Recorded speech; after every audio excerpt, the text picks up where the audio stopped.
Nah, diambil dulu nasinya sampai penuh, baru nanti dikasih lauk. Nah, itu kebanyakan dari masyarakat Indonesia. Nah, bagaimana supaya si karbo ini tidak menjadi musuh bagi kita? Pasti Bapak Ibu pernah mendengar yang namanya karbohidrat kompleks, karbohidrat simple.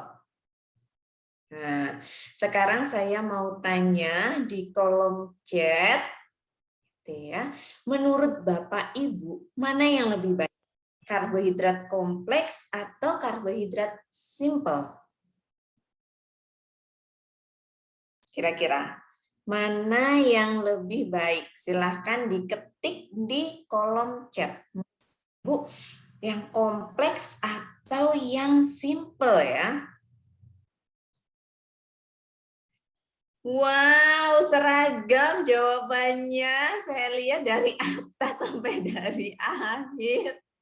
Jawabannya adalah karbohidrat kompleks. Oke, memang. Terima kasih atas jawabannya. Saya close ya.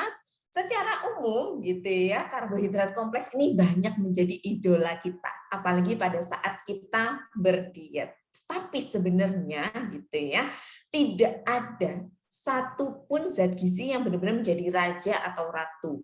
Yang benar-benar dia 100% baik. Begitu juga tidak ada satupun makanan yang 100% buruk gitu ya. Coba saya tanya di sini.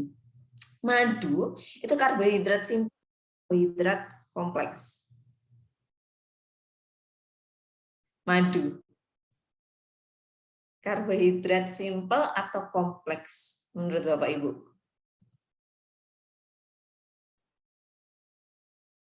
Kompleks. Oke, ada jawaban yang lain? Mungkin membahas madu, natural honey, madu alami, kompleks. Oke, saya sudah mendapatkan jawaban dari Bapak Ibu gitu ya. Ternyata madu ini adalah karbohidrat simple. Tetapi dia mempunyai value atau nilai lebih dibandingkan dengan karbohidrat simple yang dia tipenya sukrosa, dia tipenya glukosa atau gula putih. Pada madu yang benar-benar madu mengandung vitamin, mengandung mineral. Nah, ini kan berarti kan dia bagus untuk kesehatan kita. Asalkan sumbernya benar-benar bagus dan ditakarnya. Oke, terima kasih untuk jawabannya Bapak Ibu semua. Saya lanjutkan. Kita ada istilah karbohidrat kompleks, karbohidrat simple gitu ya. Berikutnya, saya akan mengenalkan pada istilah glycemic index.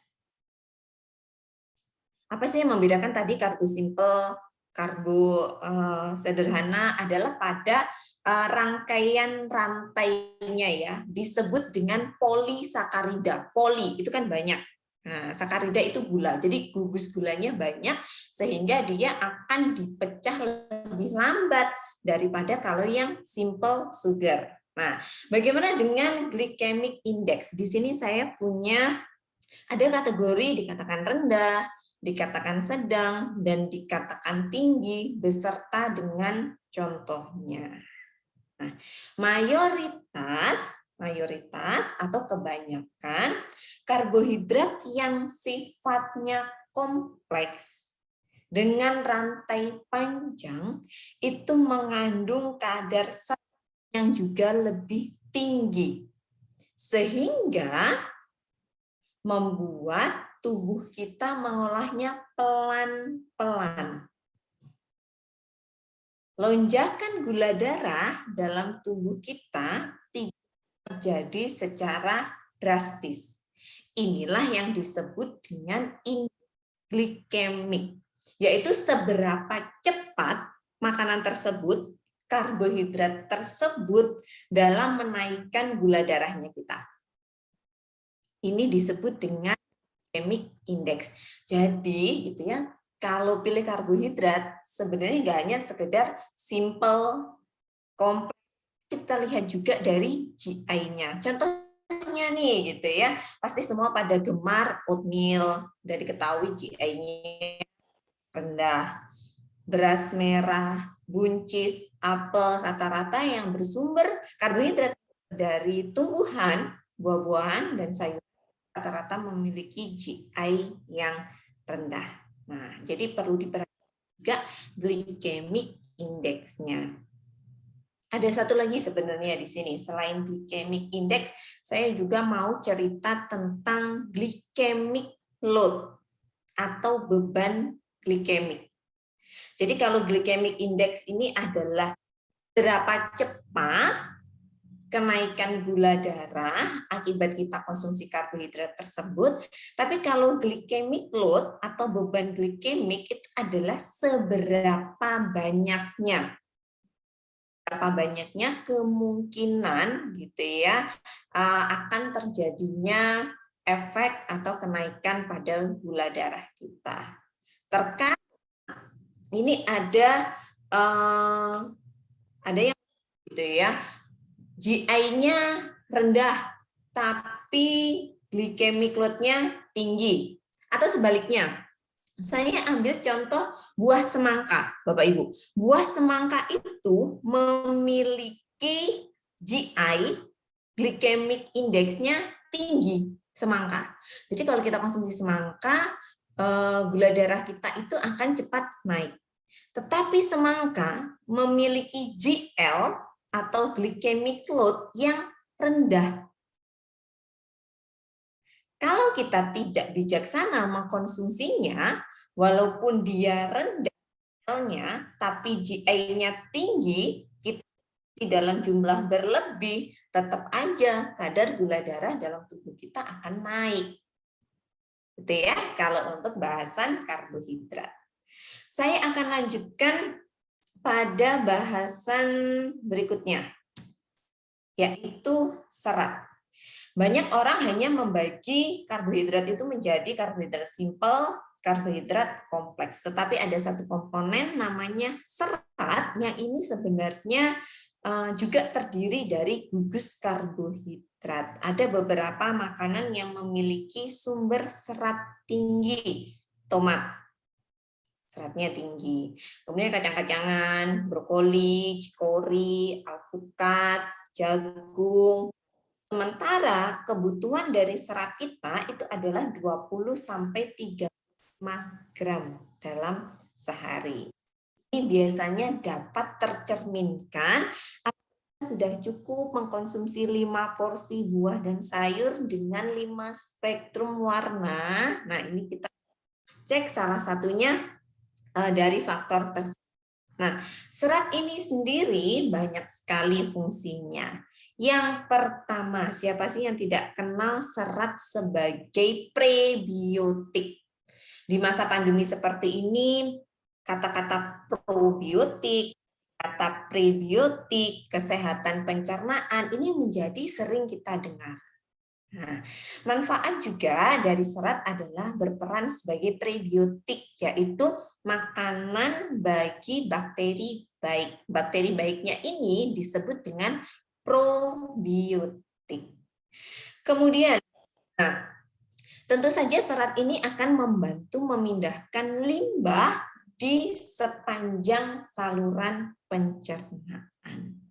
Menurunkan kadar kolesterol, utamanya lemak, utamanya serat larut ya. Ini bisa membantu mengikat dan membuang kolesterol.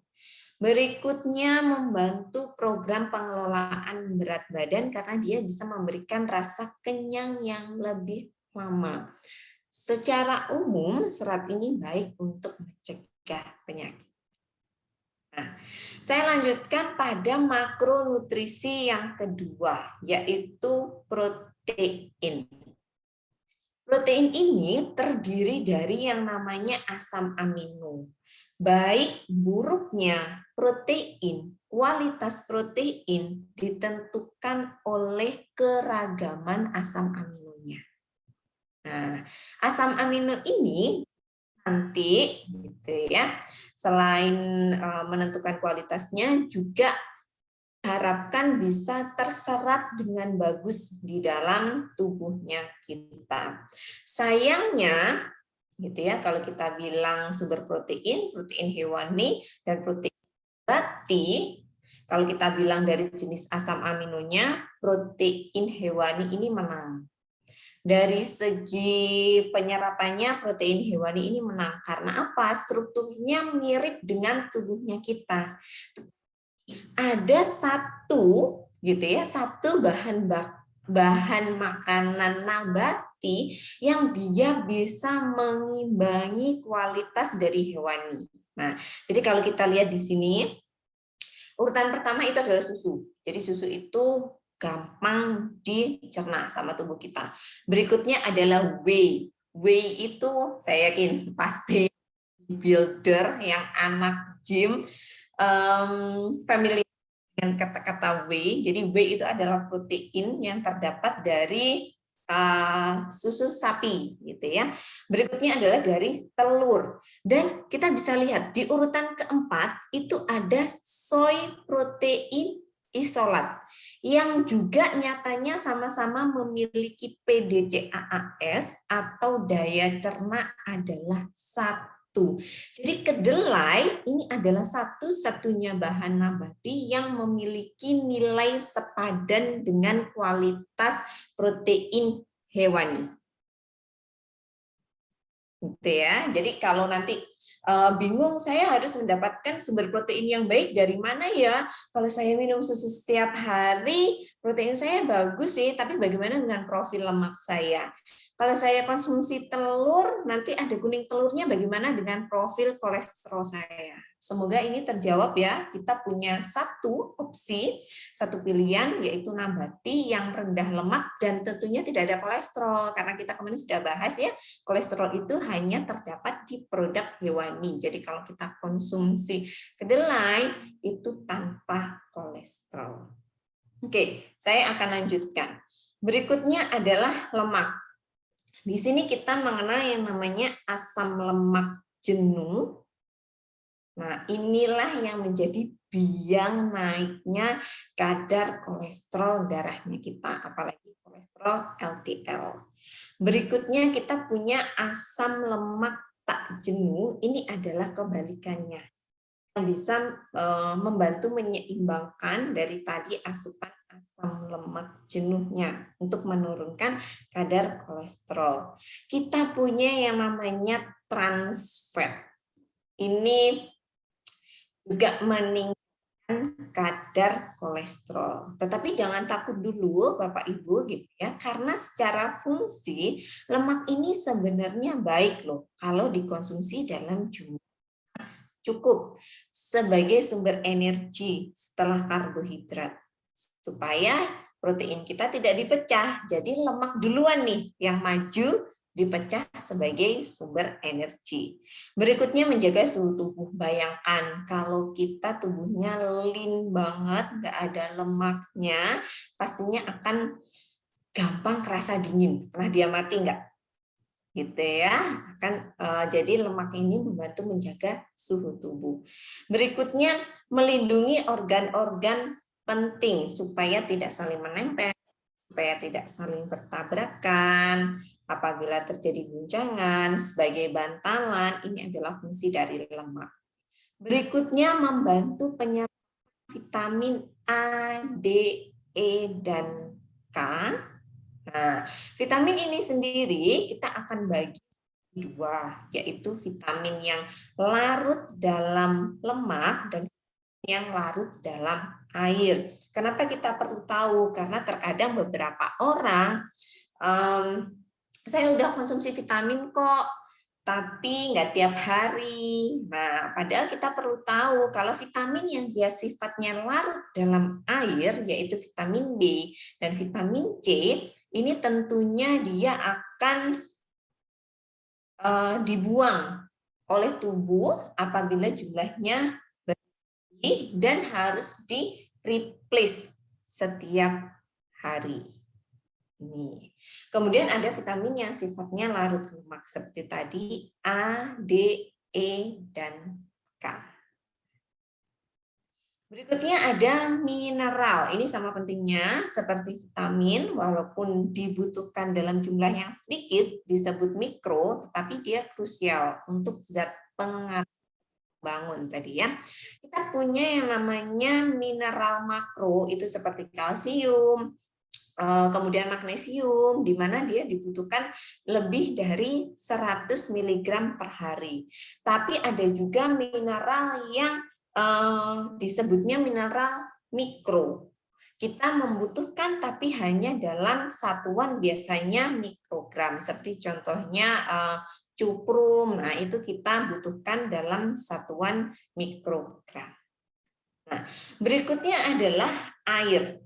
Dari keseluruhan itu yang membantu proses pencernaan, proses pengolahan, distribusi zat gizinya pastilah air. Jadi kalau kita udah makan yang bagus, tapi agen dari distribusi atau media transportasinya ini kurang, maka nutrisinya ini tetap aja tidak bisa sampai ke seluruh dengan lancar. Nah, kebutuhan air sendiri ini sangat tergantung ya, sangat tergantung dengan kegiatan maupun body profilnya kita. Bisa dibilang kita punya rumus, silakan dihitung berat badan dikalikan 30 sampai 33 ml. Ini adalah kebutuhan setiap individu.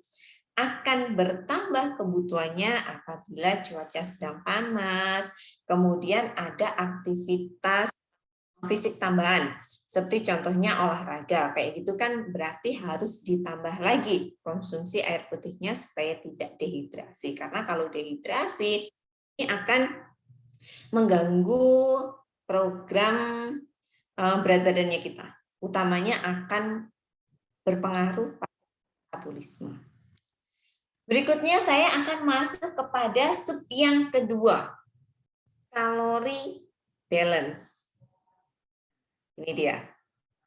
Apa sih kalori? Kalori itu adalah satuan dari energi. Beberapa ada yang menggunakan satuan kalori, ada juga kalau kita konsumsi makanan kemasan yang dari luar negeri itu biasanya menggunakan kilojoule. Itu sama saja, itu adalah satuan dari kalori. Ada dua jenis kalori, yaitu kalori masuk dari apa yang kita makan, apa yang kita minum, kecuali air putih, itu pasti mengandung kalori. Berikutnya adalah kalori keluar dari metabolisme, dari aktivitas, dari proses mencerna makanan, ini pun mengeluarkan kalori. Baik, saya akan bahas kalori masuk. Ini dia. Yang memegang atau memberikan kontribusi pada kalori hanyalah makronutrisi, karbohidrat, protein, lemak. Dan mereka memberikan sumbangan dengan nilai yang berbeda-beda. Setiap 1 gram karbohidrat dan 1 gram protein ini menyumbang 4 kalori. Tapi berbeda dengan lemak. 1 gram lemak aja dia sudah menyumbang 9 kalori. Jadi bisa dibayangkan gitu ya, dengan jumlah yang sama dia bahkan 2 kali lipat daripada karbohidrat dan protein. Apa akibatnya kalau kita mengonsumsi kalori yang berlebihan? Kita makan makanan tinggi lemak, makanan tinggi karbohidrat, dipecah menjadi glukosa, itu akan dideposit. Dideposit ke otot kita, dideposit ke hati dalam bentuk glikogen. Ada juga yang dideposit ke sel lemak, sehingga membuat profil lemak darah maupun lemak tubuh kita meningkat. Lama-kelamaan menyebabkan obesitas. Jadi kalau ditanya Obesitas itu adalah kelebihan lemak dalam tubuh. Iya, tetapi sumbernya tidak semata-mata karena kita kebanyakan konsumsi lemak. Tapi kita kebanyakan konsumsi karbohidrat pun nanti versi dalam bentuk simpanan sel lemak. Nah, bagaimana kita mengetahui berapa jumlah kalori yang masuk ke dalam tubuh kita? Salah satu caranya adalah kalau kita konsumsi makanan kemasan dengan membaca label informasi gizi. Nah, di sini hati-hati dengan jebakan energi total. Nah, banyak dari kita yang terjebak energi total. Kalau kita lihat label ini, energi totalnya sedikit, kurang dari 200 kalori. Kalau gitu bisalah untuk menu camilan karena kan masih di bawah 200 kalori, apalagi cuma 140. Tetapi begitu kita lihat di atasnya, yaitu jumlah sajian perkemasan adalah 6. Informasi gizi ini adalah kandungan untuk setiap porsinya. Jadi kalau dia satu jumlah sajinya adalah 6, sebenarnya kalori yang ada sekemasan itu adalah 140 dikalikan 6. Ini banyak dari kita yang hanya melihat total energi, tetapi masih belum dilihat dari jumlah sajiannya. Seperti itu ya. Jadi yang pertama kita lihat adalah takaran per sajiannya. Dalam satu kemasan itu untuk berapa kali makan, baru nanti kita lihat energi totalnya berapa. Setelah itu, nah, kita lihat dari lemak dan natriumnya. Lemaknya berapa? Berapa persen dari AKG-nya kita? AKG kita biasanya 2000 sampai 2150 kalori. Begitu juga dengan kadar natrium. Natrium itu baik, dibutuhkan sama tubuh untuk menjaga keseimbangan cairan. Tetapi apabila kadar natrium kita sudah lebih dari 2000 mg per hari, nah itu bisa meningkatkan risiko tekanan darah tinggi, yang nanti bisa ke stroke, bisa ke penyakit jantung koroner, seperti itu. Nah, berikutnya adalah di sini ada yang perlu diperhatikan adalah karbohidratnya juga. Nah, yang bagus seperti ini. Di dalam karbohidrat itu ada serat makanannya. Jadi tidak hanya gula atau sugar, tetapi juga diimbangi dengan serat makanan. Karena serat ini tadi ya bisa mengontrol laju lonjakan gula darah. Nah, cari juga produk-produk yang sudah difortifikasi atau mengandung vitamin dan mineral. Jadi tidak hanya makronutrisi, tetapi mikronutrisinya pun nanti juga bisa terpenuhi. Karena sampai saat ini kita sulit untuk menentukan berapa mikronutrisi yang sudah masuk ke dalam tubuh kita. Kalau kita bilang berapa sih karbohidrat yang masuk, berapa sih protein yang masuk, kita punya aplikasi, baik aplikasi punya maupun web maupun aplikasi dari smartphone itu bisa dihitung gitu ya. Tetapi bisa mengetahui berapa sih asupan kalsium aku sehari ini, atau berapa sih asupan zat besi aku dalam sehari ini, sehingga rentan sekali kita kekurangan asupan mikronutrisi. Nah, sekarang saya punya kalori game, silahkan dijawab di chat ya Bapak Ibu semuanya. Urutkan makanan dan minuman berikut dari kalori terbesar hingga terkecil. Ingat tadi sumbangsi dari kalori adalah nomor 1 lemak, 9 kalori per 1 gramnya, kemudian protein dan karbohidrat adalah 4 kalori per gramnya. Saya tampilkan kira-kira gitu ya. 1, 2, 3, 5, 6. Saya punya 6 image makanan dan minuman. Menurut Bapak Ibu, manakah yang paling besar hingga paling kecil? Nah, silahkan bisa diketik di kolom chat. Kira-kira yang mana yang paling besar hingga paling kecil? Apakah filet dada ayam goreng tepung? Apakah cheese star ataukah Thai tea? Ada yang suka konsumsi Thai tea di sini?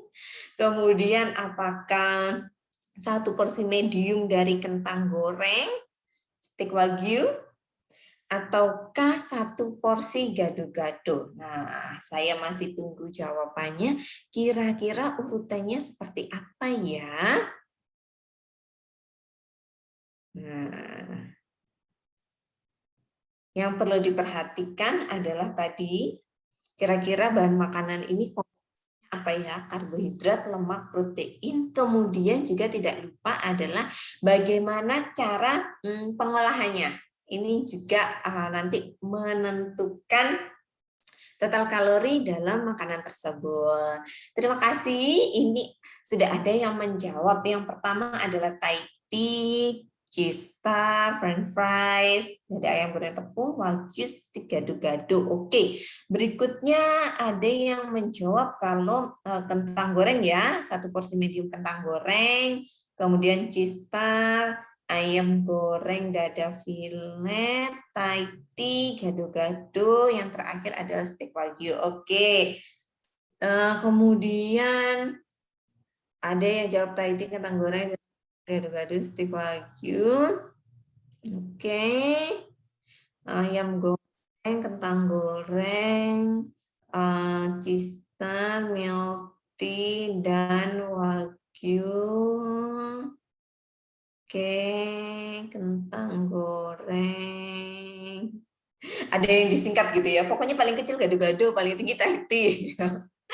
Kemudian di sini ada kentang goreng, ayam goreng, cheese tart, steak. Oke, gado-gado. Oke. Oke. Oke, saya tutup ya. Terima kasih atas jawabannya. Kalau saya lihat di sini rata-rata menjawab yang paling tinggi itu kentang ya. Saya ada lihat jawaban kentang 1, 2, 3. Yang menjawab kentang goreng paling tinggi. Kita akan buka kalau begitu ya. Nah, yang pertama ternyata adalah filet dada ayam goreng. Banyak orang berdiet mengkonsumsi dada ayam. Betul, dada ayam adalah bagian dari ayam yang memiliki kadar lemak rendah. Tetapi di sini hanya dikasih tepung, tepung tambahan karbohidrat. Lalu digoreng, artinya ada tambahan lemak dari minyak. Inilah yang membuat kalorinya meningkat. Oke, saya lanjut. Ya, memang benar gitu ya, kentang goreng karena bahannya sendiri aja udah karbohidrat, kemudian digoreng. Berikutnya adalah Thai tea, siapa sangka gitu ya, cuma minum ini ganjel perut, belum lapar tapi pengen nyemil, ya udah nyemil minum aja Thai tea atau minum aja boba gitu ya. Nyatanya kalorinya juga lumayan, 257 kalori. Dari mana? Dari gulanya, dari simple sugarnya. Berikutnya adalah nyata-nyatanya gitu ya, steak ini kalorinya juga besar gitu ya. Memang proteinnya tinggi, tetapi ada beberapa bagian yang masih mengandung lemak. Berikutnya adalah cheese star. Nah, dari kita ketahui sendiri kalau cheese itu kan keju, notabene adalah lemak ya. Berikutnya adalah gado-gado. Nah, jadi jawabannya adalah mulai dari dada ayam, yang paling kecil adalah gado. Tapi ini untuk porsi yang saya tampilkan. Apabila Bapak Ibu nanti ada konsumsi makanan yang serupa dengan porsi yang berbeda, maka tentunya total kalorinya pun juga akan berbeda. Nah, itu tadi kita bahas kalori masuk. Jadi ada 3 komponen, karbohidrat, lemak, protein. Jadi kita perhatikan komposisi, kita perhatikan proses pengolahan. Kuncinya di situ. Sekarang kita membahas tentang kalori keluar. 1, kita akan bicara tentang basal metabolic rate atau metabolisme tubuh basal. Ini adalah jumlah energi minimum yang dibutuhkan tubuh pada saat istirahat. Jadi tubuh nggak ngapa-ngapain gitu ya. Dia membutuhkan energi minimal sejumlah itu dan dikeluarkan juga sejumlah itu. Jumlah BMR tiap orang berbeda-beda. Jadi kalau ada yang tanya, Mbak Resti, BMR saya bagus nggak ya dibandingkan dengan adik saya? Berbeda gitu ya. Apa yang menyebabkan berbeda? 1, dari jenis kelaminnya. Secara natural, laki-laki memiliki tingkat metabolisme yang lebih tinggi daripada wanita. Jadi jangan heran kalau suami istri memulai program pengelolaan berat badan bersama-sama, suami akan mengalami penurunan yang lebih cepat dan lebih banyak itu karena memang basicnya tingkat metabolismenya lebih tinggi. Berikutnya adalah dari berat badannya. Semakin tinggi berat badan, semakin tinggi juga metabolisme. Karena yang harus dikasih energi juga lebih banyak, lebih lebar. Berikutnya dari segi, ya, semakin banyak usia, maka metabolisme juga akan semakin turun. Dulu makan ini nggak apa-apa, sekarang makan kerupuk aja naik sekilo. Yang bercanda kayak gitu, itu sebenarnya intinya adalah menunjukkan tingkat metabolisme menurun sehingga kemampuan tubuh untuk mengolah dan menggunakan energi pun juga menurun. Berikutnya kondisi-kondisi tertentu, sedang hamil, menyusui, sakit, berpuasa, ini juga bisa mempengaruhi BMR. Berikutnya adalah dari gaya hidup, pola tidurnya begadangan, tingkat stresnya tinggi, otomatis BMR pun juga tidak akan optimal. Nah, BMR ini penting karena ini dia, 60-75% pengeluaran kalori adalah dari BMR. Jadi kalau BMR kita bagus, BMR kita tinggi, bagaimana membandingkannya? Membandingkannya adalah BMR kita dulu dan BMR kita sekarang, bukan BMR kita dibandingkan dengan BMR orang lain, karena pasti akan berbeda gitu ya. Sehingga BMR tinggi mencegah kenaikan berat badan, sehingga faktor risiko dari penyakit degeneratif pun bisa menurun. Berikutnya adalah dari aktivitas fisik 20%, dan sisanya adalah dari thermic effect of food sekitar 10%. Nah, bagaimana cara memperbaiki metabolisme? Banyak yang tanya kayak gitu ya. Bagaimana caranya memperbaiki metabolisme, Mbak Resti? Kuncinya adalah disiplin dan konsisten melakukan perubahan. 1, kebiasaan makan. Bapak Ibu di sini rutin sarapan? Atau ada yang lagi diet terus malah nggak makan malam? Nah, ini juga akan mengganggu ritme metabolisme.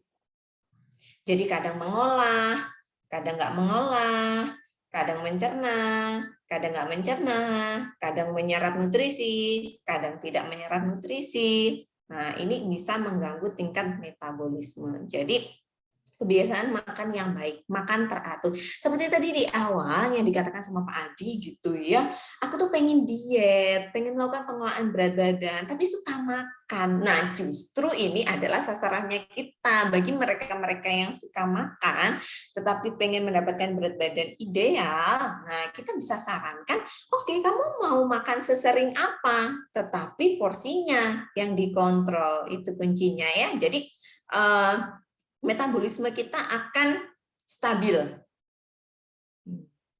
Gitu. Pencernaan kita pun juga akan mencerna dengan stabil. Berikutnya adalah dari pola tidurnya. Ada yang tidurnya kurang gitu ya, begadang. Ini pun juga menurunkan metabolisme. Tidur ini baik dari kuantitas atau jumlahnya minimal 7 jam ataupun dari kualitasnya yang deep sleep. Berikutnya adalah dari pola aktivitas. Dengan kita aktif bergerak, maka metabolisme tubuh kita pun juga akan semakin baik. Metabolisme tubuh itu ibaratnya adalah mesin tubuhnya kita. Jadi kalau dipanasi mesinnya, tentu saja nanti mobilnya bisa berjalan dengan bagus, kemudian mesinnya bisa menggunakan bahan bakar dengan lebih efisien. Nah, itulah fungsi dari aktivitas. Sehingga dia memegang 20% pengeluaran kalori. Aktivitas sendiri dibagi menjadi 2. Jadi kalau ada yang bilang, saya tuh udah ngepel, saya tuh udah berkebun, saya udah cuci piring, tiap hari cuci baju gitu ya, tapi berat badan nggak turun-turun, Mbak Resti, itu masih dikatakan non-exercise activity. Ada kalori yang keluar tapi tidak signifikan, tidak terukur, dan itu bukan olahraga. Contohnya apa sih biasanya? Dari kita yang menghitung jumlah langkah kaki, itu sebenarnya aktivitas fisik tapi belum masuk olahraga. Kemudian gerakan berulang anggota tubuh tertentu tanpa sadar, itu aktivitas fisik. Misalnya kayak tadi saya bicara dengan melambaikan tangan, itu juga adalah aktivitas fisik. Kemudian setiap aktivitas atau kegiatan yang menggerakkan anggota tubuh, kayak tadi berkebun, menyetir, bersih-bersih rumah, itu termasuk aktivitas fisik. Durasi saat bangun, nah kita lebih banyak duduknya atau lebih banyak berdiri atau lebih banyak aktivitasnya, itu dikatakan masuk kategori yang non-exercise. Kalau mau gitu ya melakukan pembakaran lemak dengan lebih optimal adalah masuk yang ke sini, exercise activity, olahraga. Jadi di sini time frame, ada durasi lama olahraga yang ditentukan. 30 menit saya jalan cepat dengan intensitas sedang. Intensitas sedang tuh kita masih bisa ngobrol, tetapi ngobrolnya enggak yang kalimat panjang. Itu intensitas sedang. Itu kan bisa terukur. Itu masuk ke dalam olahraga. Nah, jenis olahraganya sendiri ada aerobik, ada anaerobik. Jadi misalnya kalau aerobik itu lari, kemudian bersepeda. Kalau yang anaerobik ini biasanya yang dia durasinya pendek-pendek, contohnya kayak sprint, angkat beban, seperti itu. Nah, dari segi intensitas olahraganya juga dibagi rendah, sedang, ataukah tinggi. Dan dilihat juga dari tingkat kebugaran serta komposisi tubuh. Nah, jadinya kalau mau memperbaiki komposisi tubuh, kita akan bahas komposisi tubuh pada pertemuan berikutnya, gitu ya. Ini kita mainnya di area olahraga, tidak hanya di area aktivitas fisik. Berikutnya manfaat aktivitas fisik, melancarkan peredaran darah, menguatkan jantung, meningkatkan metabolisme, menguatkan otot dan tulang, membakar lemak, memberikan rasa rileks, happy, kemudian detoksifikasi, dan rilis stres ya, mengurangi stres dalam tubuh. Nah, sekarang saya ada kuis lagi, silahkan dijawab di kolom chat. Menurut Bapak Ibu, kapan waktu yang baik berolahraga? Pagi, siang, atau malam?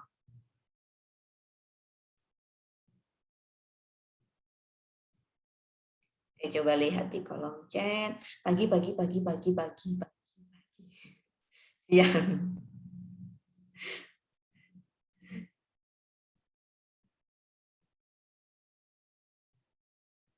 Oke, pagi, pagi, pagi. Semua baik. Saya suka jawaban itu, semua baik. Oke, pagi, pagi, pagi. Terima kasih, saya close gitu ya. Nah, secara umum Waktu yang paling baik untuk olahraga itu adalah pagi hari, karena badannya masih fresh, udara juga masih fresh gitu ya. Tetapi yang lebih baik lagi adalah waktu yang dikerjakan secara rutin.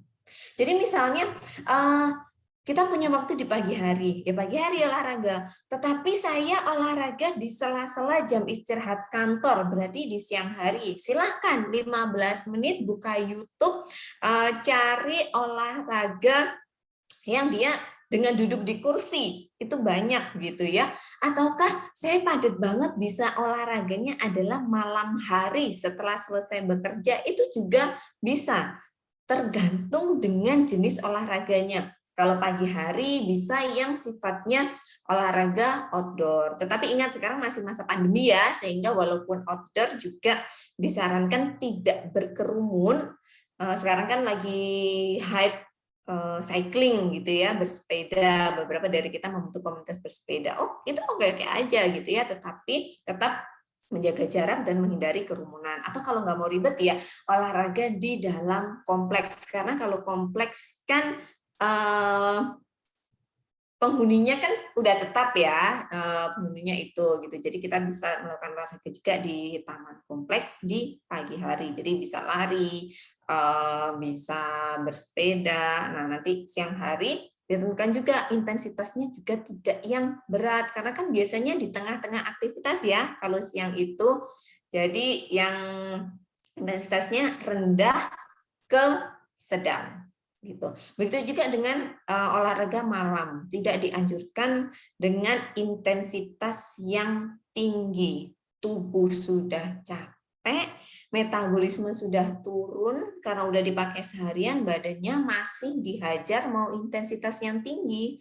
Bila tidak profesional, maka dikhawatirkan yang kalah adalah jantungnya, seperti itu ya. Jadi secara umum waktu terbaik adalah pagi hari, tetapi lebih baik lagi adalah olahraga yang dilakukan secara rutin. Oke, saya akan lanjutkan. Yang ketiga adalah pengeluaran dari thermic effect of food. Pada saat kita makan, tanpa kita sadari, tubuh kita ini juga membakar, mengeluarkan energi untuk mengolah makanan tadi. Yang paling tinggi sekitar 30-35% itu adalah kalau tubuh kita kemasukan protein. Jadi untuk mengolah protein gitu ya, itu membutuhkan kalori yang paling banyak. Sehingga kalau kita berdiet mau bakar kalori, masukin protein. Protein itu otot gitu ya, semakin banyak otot performa kita semakin bagus, energi juga akan semakin efisien, pembakaran kalori pun juga akan optimal. Nah, yang paling rendah itu adalah lemak. Udah nyumbang kalorinya paling tinggi, tetapi nyatanya tubuh kita paling sedikit membutuhkan kalori untuk membakar si lemak ini. Jadi kuncinya adalah pada protein. Nah, sekarang kita akan bahas tentang tadi balance-nya di mana. Tujuan Bapak Ibu di mana. Mempertahankan berat badan berarti balance, in, out, setara. Saya tujuannya adalah untuk menurunkan berat badan. Kuncinya defisit kalori, out-nya ditingkatkan. Kalau saya maunya adalah menambah berat badan, berarti surplus kalori. Yang masuk itu harus lebih banyak daripada kalori yang keluar. Nah, sekarang kita mau tahu dulu kebutuhan kalori harian kita. Ada yang namanya rumus Harris-Benedict gitu ya. Jadi di pertemuan pertama ini saya kasih tahu dulu yang ribet-ribetnya gitu ya. Secara konsep saya kasih tahu dulu yang ribet-ribetnya, asal mulanya dari mana, supaya nanti di pertemuan kedua begitu kita bahas body key akan terasa gampang gitu ya. Oke, untuk laki-laki kita punya rumus seperti ini. Jadi kebutuhan kita itu dipengaruhi oleh banyak hal. berat badan kita, tinggi badan kita, dan usianya kita. Sehingga terciptalah yang namanya rumus Harris-Benedict untuk menghitung BMI.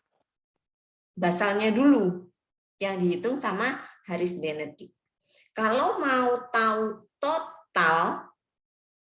total kebutuhan energi per hari, hasil perhitungan Harris-Benedict ini, hasil perhitungan BMR ini dikalikan dengan faktor aktivitas. Bed rest berarti dikalikan 1 sama dengan kalori istirahat.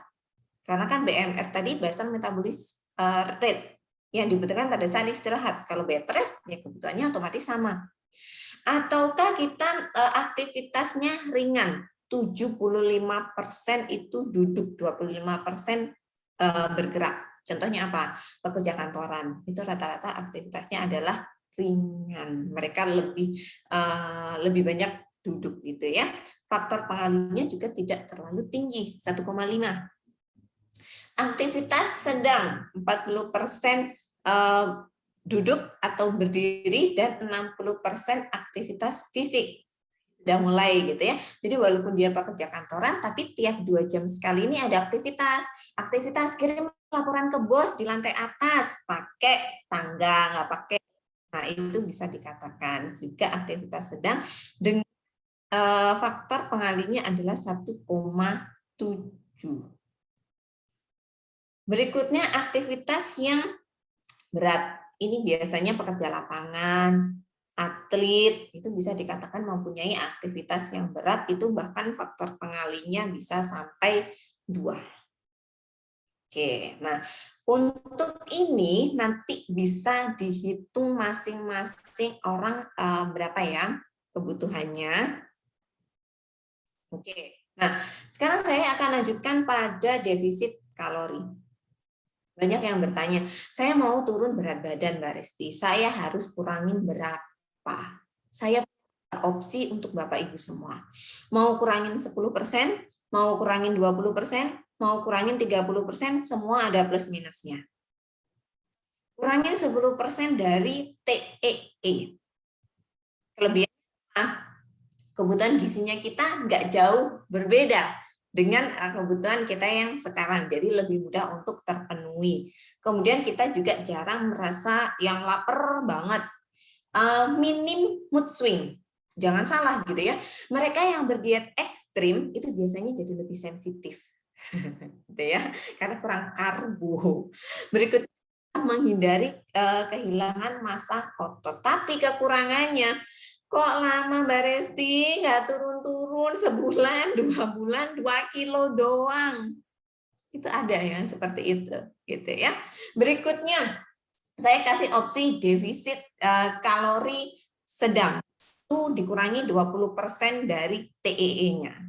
Kelebihannya adalah kebutuhan gizinya masih bisa kok untuk terpenuhi, kemudian rasa laparnya juga masih bisa dikontrol, kemudian massa ototnya juga masih bisa dipertahankan, tetapi mulai mood swing di situ. Kemudian kebugaran, performa tubuh kita, metabolisme tubuh kita sudah mulai mengalami penurunan tuh sebenarnya. Nah, kalau mau defisit minus 30% dari TEE pastinya cepat ya gitu ya. Tetapi poin minusnya adalah kebutuhan gizinya jadi sulit terpenuhi, cepat gampang lapar, mood swing, bisa jadi berat badan turun ini karena kehilangan massa otot, karena massa ototnya sudah mulai dibakar di sini. Kemudian tidak jangka panjang atau nanti menimbulkan efek yoyo. Di closing nanti saya akan bahas efek yoyo. Kemudian bagi mereka yang bertujuan meningkatkan berat badan, surplus kalori. Saya juga punya 3 opsi, plus 10, plus 20, plus 30. Tapi perlu diingat bahwa semakin tinggi kita memberikan surplus kalorinya, maka juga akan membuka kesempatan semakin tinggi tubuh mengasup lemak. Gitu. Nah, tetapi di sini poin pentingnya adalah pada protein. Mau turun berat badan, protein penting. Untuk apa? Mempertahankan massa otot.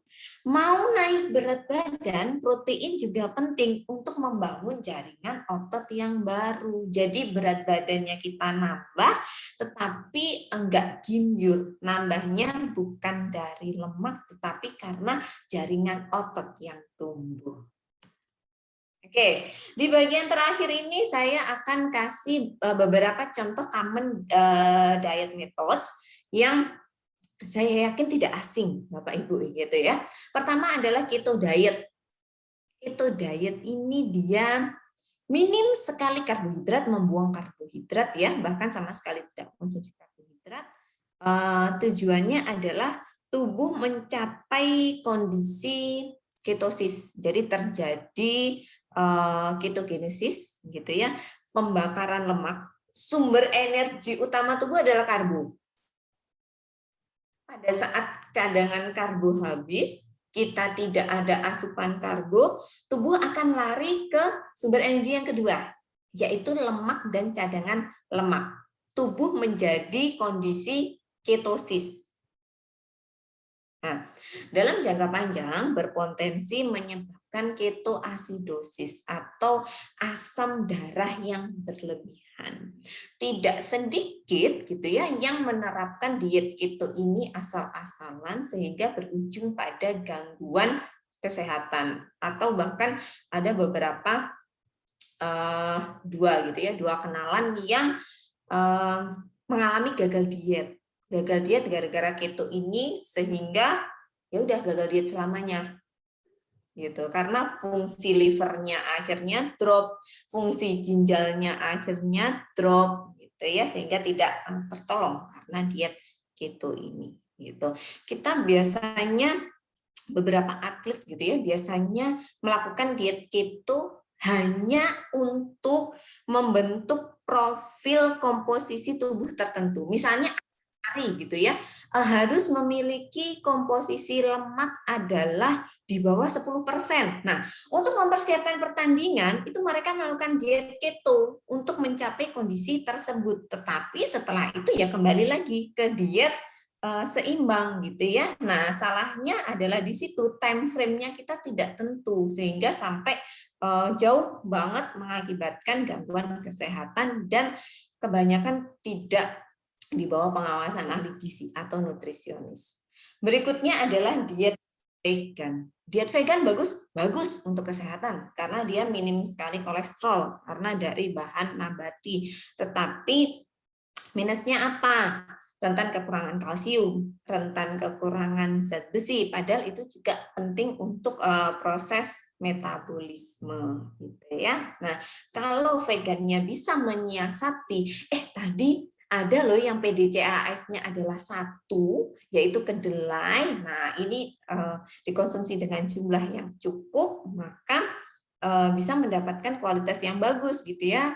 Tapi banyak dari kita yang pukul rata. Pokoknya kalau vegetarian itu ya udah makannya tumbuhan gitu ya, seperti sayuran hijau itu memang bagus, buah-buahan memang bagus, tapi dalam jangka panjang dikhawatirkan akan kekurangan protein dan mikromineral yang krusial. Ini juga biasanya tidak bertahan lama kalau memang tidak seimbang ya vegannya. Berikutnya adalah yang suka lihat TikTok, yang suka lihat Instagram, beberapa saat lalu kenceng yang namanya diet kentang. 1-2 minggu makan ini aja bisa turun 5 kilo kok. 1 kentang dibagi untuk 3 kali makan. Ya jelas turun karena restriksi kalori banget. Tetapi di sini apa faktanya? Kekurangan protein, kekurangan vitamin, kekurangan mineral, kekurangan serat. Nah, ini diet yang happening aja, tetapi jangka panjang nggak ada manfaatnya. Berikutnya food combining. Ini sampai ada bukunya. Terkenal juga gitu ya, mengatakan makan karbo jangan bareng protein, nanti susah dicernanya. Makanan yang sifatnya asam sama basa jangan dicampur, nanti nggak maksimal juga gitu ya. Faktanya tubuh kita ini punya banyak enzim.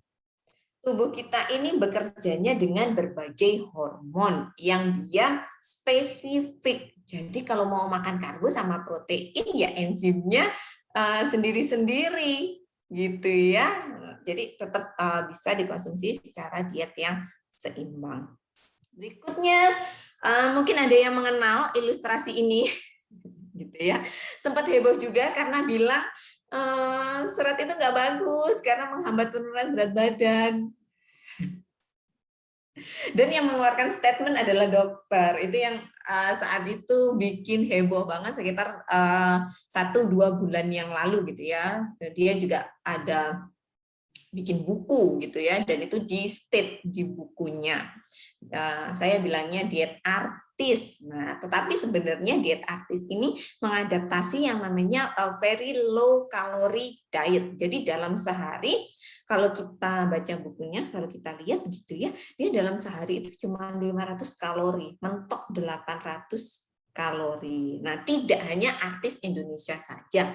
Artis Korea itu pun juga banyak yang menerapkan seperti itu. Jadi pagi sarapannya cuma apel, siang itu ubi, malam itu protein shake. Bayangkan, hanya ini aja makannya. Ataukah tipe diet sebelah? Saya rasa mungkin ada yang familiar ya dengan bentuk shake-nya ini. Gitu. Jadi pagi konsumsi shake, siang minim banget kalorinya karena didapatkan dari sayur dan buah, malam shake lagi gitu ya. Nah, ini tidak akan bertahan lama, justru akan menurunkan metabolisme. Metabolisme kita itu loh, minim-minimnya berapa sih? 1000 sampai 1200 kalori. Nah, kalau kita konsumsinya 500 kalori, terus mau jadi apa tubuhnya kita gitu ya. Nah, akibatnya apa? Mudi, lelah, sembelit, rambut rontok, pusing. Ayo bagi cewek-cewek yang diet ekstrim pernah nggak mengalami gangguan menstruasi? Nggak mens. Kemudian kehilangan massa otot dan sakit kepala. Ini adalah beberapa akibat penurunan berat badan dengan cepat. Nah, efek yo-yo. Apa sih yang menyebabkan efek yo-yo? Karena diet yang buruk, diet yang tidak seimbang, diet yang saat tidak ada perbaikan gaya hidup. Yang dilihat itu kalori in aja, tetapi kalori outnya nggak dihitung. Kemudian tidurnya belum maksimal, manage stresnya juga belum seperti itu. Kemudian penurunan berat badannya ekstrim, jadi turunnya cepat, tapi nanti naiknya juga malah makin banyak. Turun 3 kilo, naik 5 kilo. Nah, itulah yang disebut dengan efek yo-yo.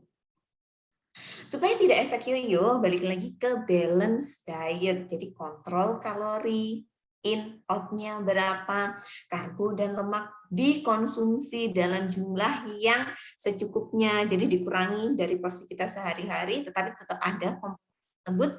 Proteinnya ditingkatkan, vitamin dan mineralnya harus ada. Percuma kalau kita konsumsi banyak-banyak protein tapi kekurangan vitamin B, pencernaannya dan penyerapannya juga nggak akan optimal. Kemudian turun berat badan itu stabil 0,5 sampai 1 kilogram per minggu. Ini adalah idealnya. Tapi saya tahu di lapangan tidaklah sematematis ini. Karena ini kan secara matematis ya, 0 sampai 1 kilogram per minggu. Nyatanya memasuki minggu kedua terus stuck.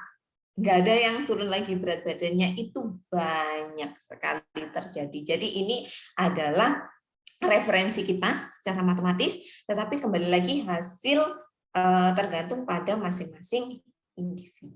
Nah, itu tadi adalah slide terakhir dari saya. Sekarang saatnya kita untuk open discussion ya. Oke, wow, thank you banget Mbak Resti. Banget Mbak Resti, luar biasa. Thank you Mbak Resti. Sampai terpana nih tadi, bingung. Ini juga ada teman saya, ada juga teman saya tadi. Iya bener yang dikatakan Mbak Resti itu tadi, yang tentang diet apa? Diet artis yang benar-benar very low itu juga dampaknya untuk kesehatan ternyata banyak macam ya. Ada yang ini, ada dia Betul, bilang ada alergi, ada yang betul. dia Ya. bisa apa tadi mensnya tidak teratur atau apa gitu ya. Ada juga yang bisa. Apalagi daya tahan tubuhnya turun. Jadi kalau kita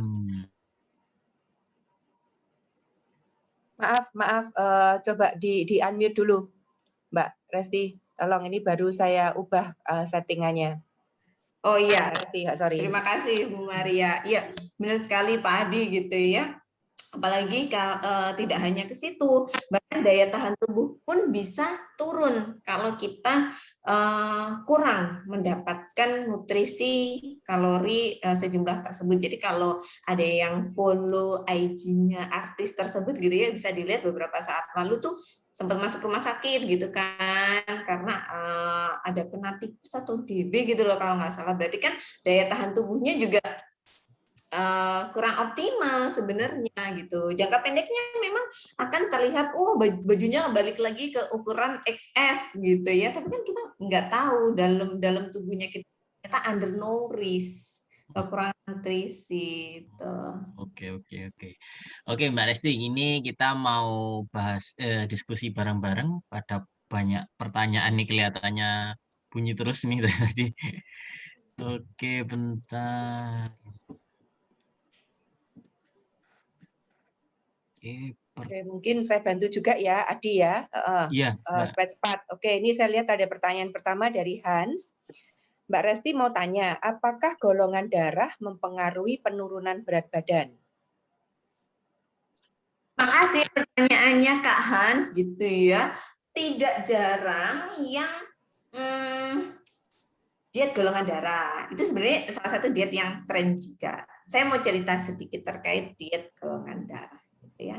Golongan darah saya adalah 0 atau O. Kalau dibaca golongan darah O itu ya, dia nggak apa-apa kok konsumsi seafood, kemudian makanan yang berlemak-lemak, sayurannya nggak terlalu banyak boleh. Tapi saya lihat riwayat, papa saya itu loh kolesterolnya tinggi. Terus kalau saya ngikutin diet golongan darah, apa jadinya saya gitu kan? Jadi itu sudah banyak yang menjadikan diet golongan darah itu kontroversi dan sebenarnya nggak ada kaitannya juga dengan penurunan berat badan. Jadi apakah nanti berat badannya A akan lebih cepat turun nih daripada berat badan B gitu ya? Karena kunci dari penurunan berat badan adalah di 3, BMR, activity, sama thermic effect of food. Tidak ada yang menyebutkan poin keempat berupa golongan darah. Seperti itu. Bisa dibilang tadi Mbak Resti BMR, lalu BMR, activity, sama thermic effect of food. apa itu? Faktor TEF tadi itu. Betul, TEF of food sudah ada itu tadi TEF. Oke. Ya, TEF. Perannya tiga poin BMR-nya, peran yang yang paling gede BMR ya, Mbak Resti, 60-75%. Olahraga itu 20%. Lalu thermic effect of food 10%. 10%. Ya, betul sekali Bu Maria. Iya, semoga menjawab ya Kak Hans. Jadi kalau mau turun berat badan yang diolah 3 itu tadi sebenarnya. Oke, makasih Mbak Resti. Ini ada pertanyaan dari Bu Kristi. Olahraga jalan kaki pagi hari berarti termasuk NEAT? Belum termasuk olahraga ya? Jalan kakinya, sebentar. Jalan kaki apa? Ada waktunya nggak tadi Pak Adi? Nggak ada. Nggak ada ya. Satu hari. Time frame tidak ada waktu. Kemudian dari segi intensitas juga tidak ada keterangan apakah jalan kakinya ini jalan kaki santai, jalan kaki cepat atau apa, itu termasuk NEAT, belum dikatakan olahraga. Tetapi kalau seperti yang tadi saya bilang, dalam setengah jam saya akan jalan kaki. Saya jalan kakinya akan lebih cepat sehingga nafas saya sehingga berpengaruh pada nafas saya. Ini kan bisa dihitung sebagai intensitas yang sedang. Itu bisa masuk olahraga. Tapi kalau hanya jalan kaki santai aja itu aktivitas fisik. Membakar kalori, membakar. Tetapi tidak sebanyak dengan kalau diniatkan untuk olahraga. Berarti termasuk jalan-jalan ke mall Mbak Resti ya. Betul. Ada yang bilang juga, Mbak Resti, jumlah langkah kaki saya itu ya dalam sehari 20.000 langkah. Tapi juga nggak kurus-kurus tuh Mbak Resti. Ibu jalannya di mana? Sebelum pandemi ya. Jalannya di mall Mbak Resti. Ya iya, jalan di mall. Jalan ke toko, masuk, lihat-lihat. Berarti begitu habis mau naik gitu ya, panas tubuhnya mau naik, jalan 10 meter, berhenti lagi lihat-lihat baju gitu kan. Jadi itu belum bisa dikatakan olahraga. Oke, makasih Mbak Resti. Ini ada pertanyaan dari Bu Seli. Olahraga rutin sehari 15 menit ngefek atau tidak? Karena ada yang bilang harus 45 menit karena menit ke-30 baru lemak terbakar. Oke, lemak terbakar itu kita lihat dari zonanya. Jadi memang rada sulit sih kalau kita nggak punya alat gitu ya. Akan dibahas di pertemuan kedua. Jadi pertemuan pertama ini seperti yang tadi saya bilang, ini bagian sulit-sulitnya, nanti gampangnya di pertemuan kedua ya. Oke, kita memiliki yang namanya zona pembakaran. Kalau kita udah mencapai heart rate tertentu, kita punya rumus 220 di usia. 220 dikurangi usia. Ini adalah heart rate maksimal. Untuk mencapai titik pembakaran itu biasanya 60-75% dari heart rate maksimal. Nah, ini tergantung juga waktunya. Ada yang lari gitu ya. Ada yang lari cuma 5 menit, tapi speed tinggi. Dia lari sambil bawa beban, lari sambil bawa ransel, atau lari sambil bawa barbel gitu ya. Berarti kan konsep waktu yang sebentar, ini detak jantungnya sudah meningkat, sehingga sudah bisa mencapai 60-75% dari heart rate. Sudah bisa mencapai titik pembakaran. Tetapi kalau olahraganya misalnya yoga atau pilates dengan gerakan yang minim gitu ya, apalagi yoganya untuk yoga meditasi seperti itu, maka belum tentu juga 30 menit itu sudah mencapai tadi titik pembakaran 60-75% heart rate. Jadi selain durasi, kita juga memperhitungkan titik pembakarannya.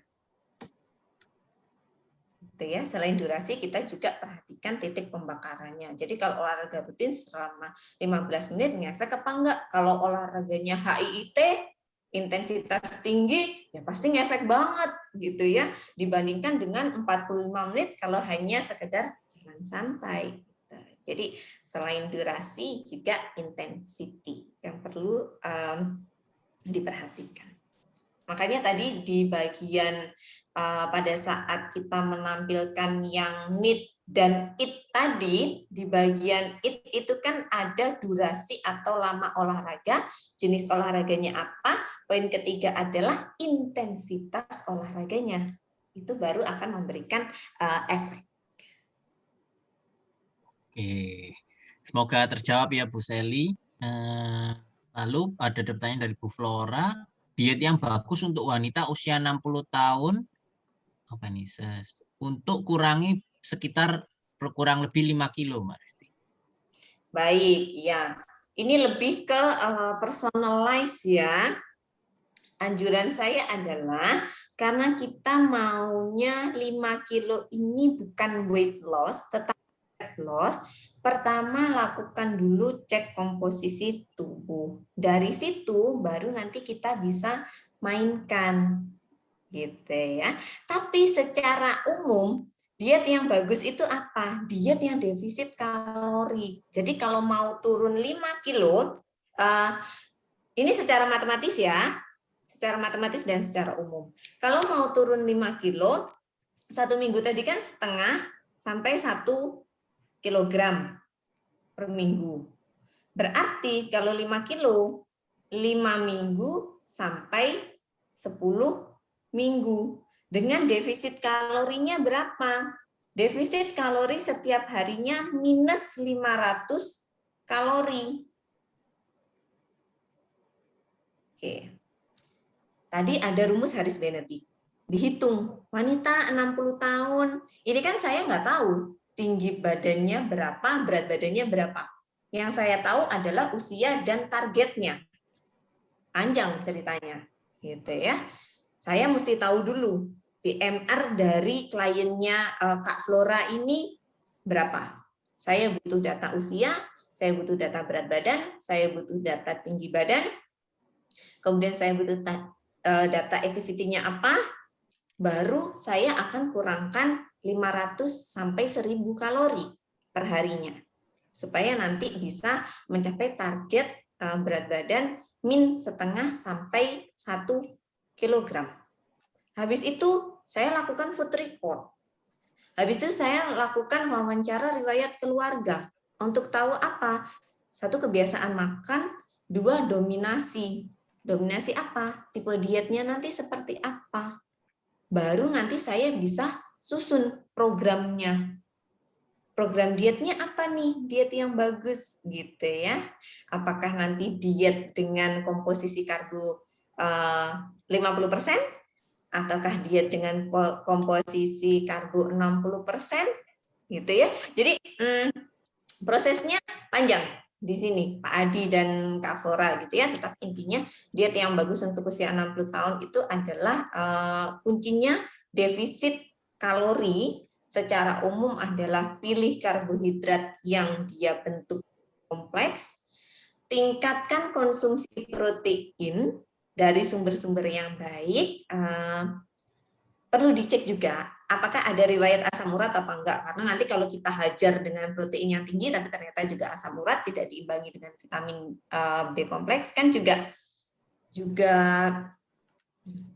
berat badannya bisa turun, tapi kan nanti ada masalah di persendiannya atau mungkin di asam uratnya tadi gitu ya. Jadi mesti harus dicek lebih dalam lagi seperti itu. Jadi kalau kita ngomongin program panjang sebenarnya ya.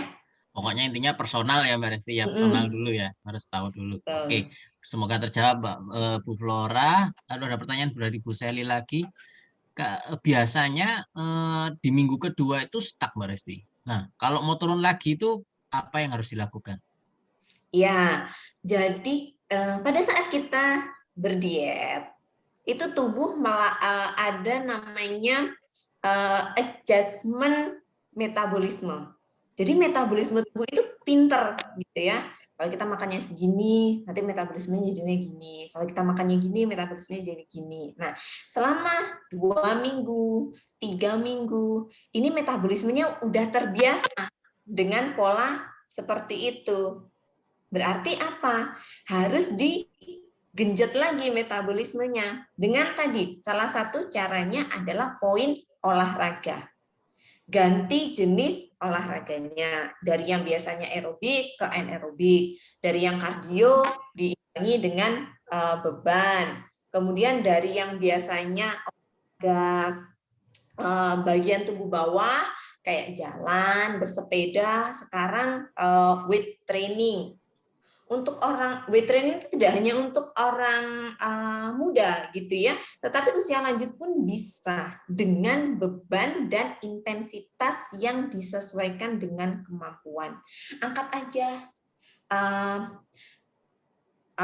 misalnya tumbler gitu ya, tumbler diisi air 1 liter itu pun bisa, tetapi kan sudah main di area bagian atas. Nah, bisa jadi tadi 2 minggu pertama karena dia mainnya olahraga bagian tubuh bawah yang udah habis terbakar lemak bagian tubuh bawah. Nah, tapi lemak di bagian atas ini kan masih ada.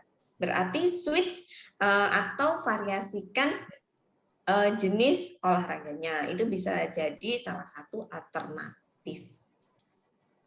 Oke, jadi dengan mengganti aktivitasnya itu tadi salah satunya ya Mbak Resti ya. Oke. Betul. Jadi kita bisa adjust lagi metabolismenya. Karena kan jenis aktivitasnya kan berbeda. Nanti tubuh akan membaca, oh ini aktivitas yang beda lagi nih, saya akan adjust lagi metabolismenya, sehingga nanti diharapkan bisa kembali turun. Jadi bisa dibilang yang aktivitas yang sebelumnya itu dianggap need gitu ya? Iya, karena tubuh terbiasa, udah 2 minggu jalan kaki mulu, udah 2 minggu sepedaan mulu gitu. Oke, ini juga nanti menjawab sekalian pertanyaan dari Bu Lili yang tadi jalan cepat 1 jam jarak tempuh 7 km bagaimana? Jadi ya mungkin ya tadi ya Mbak Resi dari itu bisa dilihat dari heart rate-nya juga, lalu intensitasnya juga, dan kalau misalkan need itu ya itu tadi ya Mbak Resi, kalau dia sudah berulang-ulang dan lama dan memang tidak turun ya bisa jadi dianggap sebagai need oleh tubuh kita ya. Betul, Oke, Pak Adi. terjawab ya Bu Kristi dengan Bu Lili, jadi sekalian biar nggak panjang. Nah ini ada pertanyaan dari Pak Andrew. Mengkonsumsi makanan dengan jumlah porsi yang banyak itu bisa membuat kegemukan. Nah, terus jika orang dari sejak lahir kurus itu bagaimana? Apa bisa kegemukan juga? Jika sudah kegemukan, apakah mesti mengurangi porsi makan? Nah ini gimana Mbak Resti? Terima kasih pertanyaannya Kak Andrew gitu ya. Jadi di sini yang pertama, apa benar mengkonsumsi makanan dengan porsi makan banyak bisa menyebabkan kegemukan? Sebenarnya selain porsi, kita lihat komposisinya.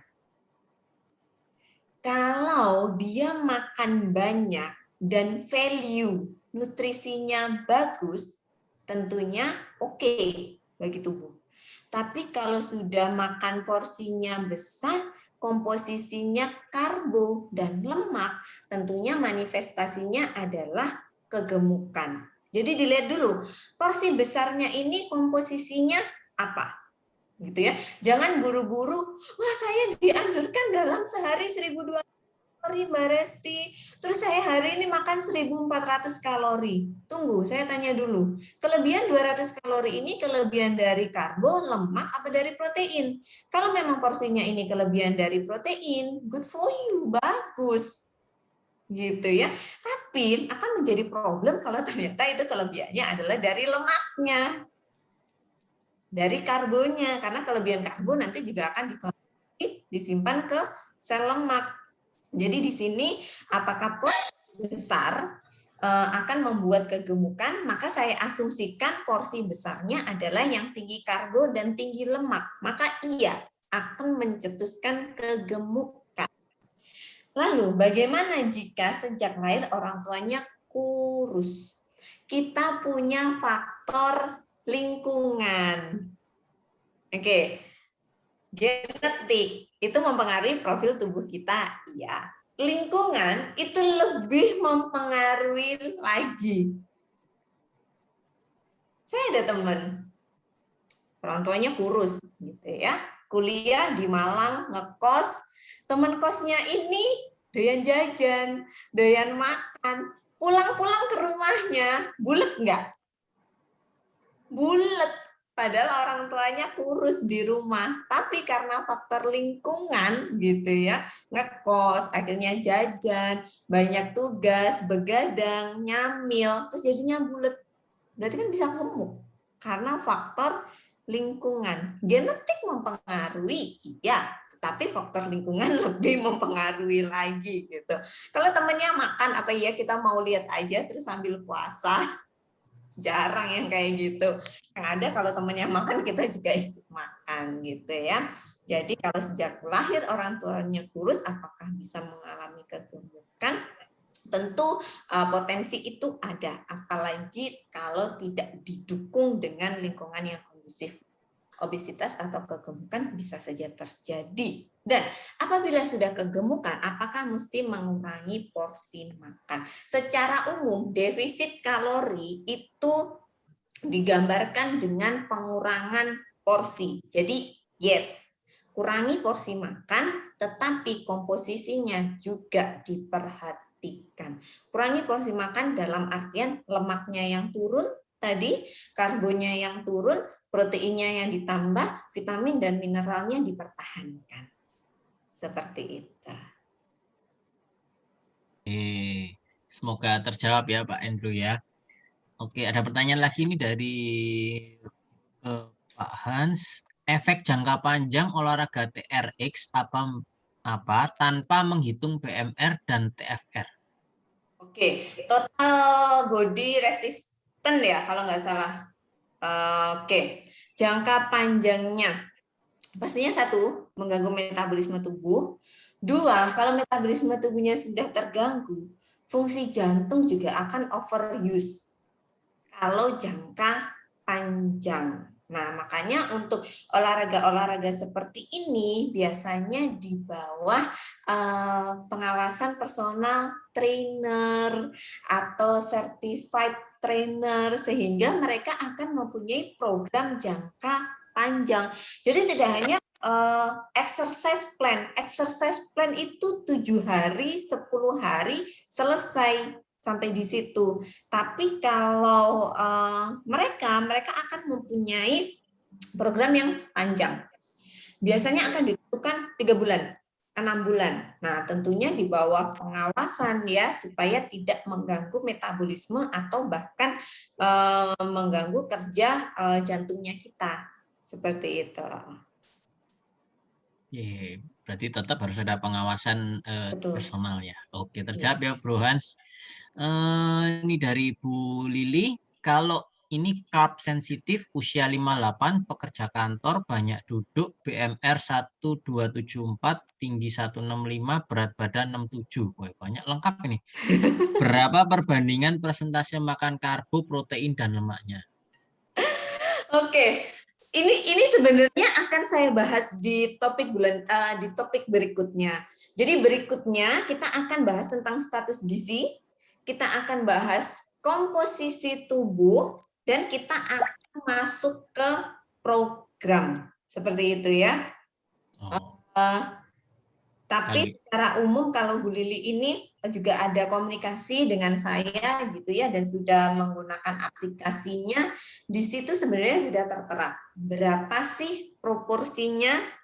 Kita juga ada di situ fight untuk makanannya seperti itu ya. Jadi bisa mengikuti panduan yang ada seperti itu. Jadi itu sebenarnya sudah di set sih gitu. Misalnya lemaknya, kalau untuk karbo sensitif itu bisa lebih tinggi ya, bisa sampai 40%. Tetapi karbonya jangan banyak-banyak, karbonya juga 40% aja. Proteinnya berapa? Harus lebih dari 20% secara umum seperti itu. Nanti beda lagi, yang tipenya fat, berarti fatnya jangan 40 dong, fatnya maksimalnya 30.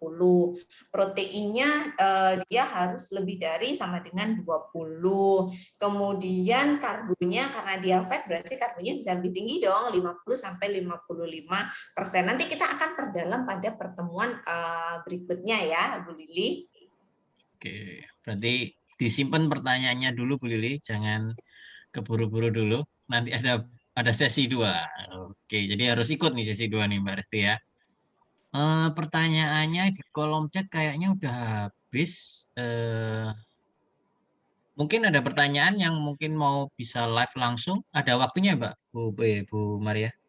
Boleh, cuman mungkin kalau ada ya silakan yang mau tanya bisa unmute sendiri, atau untuk mempercepat waktu sebaiknya di chat. Karena kalau di chat lebih cepat. Kalau nanya itu nanti kepanjangan gitu. Cuman mungkin sebelum ini saya pengen mengingatkan teman-teman. Thank you banget nih Mbak Resti, banyak nih saya buat catatan nih. Ini banyak nih catatan saya ya. Kalau saya lihat pertemuan malam hari ini luar biasa sekali, materinya bagus dan very simple. Cuman menurut saya ini perlu kalian ulangi lagi. Dan sebetulnya harus bikin catatan kayak saya gini. Karena kalau enggak, saya yakin setelah selesai pertemuan ini 1 jam, 2 jam, mungkin sudah tinggal 50% yang Anda ingat. Besok udah tinggal 30%, lusa udah tinggal 10%. Dan Anda nggak akan mendapatkan manfaat apa-apa kalau nggak lakukan action. Jadi menurut saya gini, ini dari apa yang saya tadi catat ya. Jadi kuncinya tadi yang Mbak Resti jelaskan hari ini ya. Jadi nanti ada sesi kedua tentunya ya. Jadi yang hari ini ya saya bicarakan. Yang Mbak Resti jelaskan tadi itu Sebetulnya untuk mengontrol berat badan, kita belajar tentang kalori masuk dan kalori keluar. Benar nggak Mbak Resti? Kalau kita mau turunkan berat badan, kalori masuk harus lebih kecil daripada yang dibuang. Ya, yang keluar harus lebih banyak. Oke, lah terlalu di sini tadi diceritakan tentang GI, glycemic index. Jadi ada makanan-makanan karbohidrat yang rendah, sedang dan tinggi. Ya, jadi kita harus milih yang berarti glycemic index kita milih yang rendah ya, Mbak Resti ya. Betul, yang rendah. Karbo yang kompleks. Jadi jangan yang simple, kayak gitu kan. Nah, jadi karena itu akan cepat menaikkan gula darah, ya. Tapi juga ada glycemic load, ya, yang banyak menaikkan, nggak cepat, tapi dia banyak. Nah, terus semangka tadi saya karena saya tuh suka semangka, Mbak Resti. Nah, saya baru tahu ini ternyata semangka itu cepat menaikkan, tapi dia tidak banyak menambah kenaikan kadar gula. Jadi GI-nya tinggi tapi GL-nya rendah. Nah, ini bagus juga nih semangka ini kalau gitu ya, karena GL-nya rendah, seratnya tinggi. Nah, sekarang itu tadi yang kalori masuk. Nah, jadi teman-teman perhatikan apa yang masuk ke perut kita. Ya, kita cari karbo yang kompleks, ya, lalu kurangi tadi lemak, tinggikan protein, gitu kan kira-kira Mbak Resti ya yang masuk itu tadi. Nah, cara menghitungnya itu tadi sudah kelihatan kan? Oh, tadi itu udah diajarin sama Mbak Resti. Itu. Nah, ini bagus ini, teman-teman. Ini saya screenshot tadi. Kalau 1 gram protein itu sama dengan 4 kilokalori ya, Mbak? 1 gram karbo itu sama dengan juga 4 kilokalori. Ini perhatikan loh teman-teman, kalau kalian mau ngitung berapa kalori yang masuk ke perut kita, hitungnya dari situ. Jadi contoh, kalau kita makan nasi 100 gram. Nasi 100 gram, berarti 100 gram itu mengandung, sebentar. Nah, ini 100 gram karbo itu 4 kilokalori. Berarti kalau saya makan 100 gram nasi, Mbak Resti, itu berapa karbonya? Berapa gram karbo? 100 gram nasi. Mbak Resti, ini perlu diajari nih teman-teman cara ngitungnya. Jadi contohnya kalau protein lebih gampang ya mungkin ya. Kalau saya makan 100 gram tahu atau ikan atau ayam 100 gram nih, 1 ons, itu proteinnya berapa? Ikan Ibu ya. 20 kalau nggak salah ya. 20 gram protein. Coba, nah ini menarik ini. 100 gram tahu, 1 ons tahu itu mengandung berapa gram protein? Menurut saya 20 gram protein itu, Mbak. Nah, kalau 20 gram protein berarti berapa kilokalori? Kali 4, 80 kilokalori. Betulkah begitu cara menghitungnya, Mbak Resti? Ya, jadi setiap bahan makanan kompleks berarti kandungannya juga kompleks. Ya. Nasi itu memang dekat dengan karbo ya, tetapi sebenarnya isinya nasi itu nggak karbo tok. Betul. Juga ada protein di nasi juga ada, gitu ya. Baik. Seperti halnya dengan ikan. Contoh ikan itu kan juga ada protein, ada lemak, kemudian ada karbonya, sehingga kita lihat dalam 100 gram ikan lah katakannya gitu ya, itu kalorinya 85. Loh, kok bisa 85 Mbak Resti? Kan tadi katanya kalau ikan itu tinggi protein. Tinggi protein kan dia berarti 100 gram protein berarti 400 kalori. Ternyata tidak seperti itu. Karena yang namanya makanan kompleks, isinya juga kompleks. Sehingga bisa dalam 100 gram ikan itu ada 84 kalori. 84 kalorinya ini dari mana? Bisa dibilang 5 gramnya ini adalah dari si lemak. Lalu 5 gramnya ini adalah dari karbohidrat. Sisanya ini adalah dari 20 gram dari protein. Sehingga kalau kita hitung gitu ya, misalnya 20 gram dari protein, itu aja kan udah 20 kali 4. Udah 80. Gitu ya. Misalnya sekitar 3 sampai 5 gram itu adalah karbohidrat, berarti kan ditambah lagi 12 gitu ya misalnya. Oh, lemaknya karena dikukus berarti hanya sekitar 1, berarti 1 gram lemak dikalikan 9 ya tadi? Ya, kan berarti 9, betul. Berarti kan rata-rata kita ambil deh 80 ditambah 12 ditambah 9 dapat 1 sekitar 101 kan masih 100 gram. seperti itu. Ya, betul.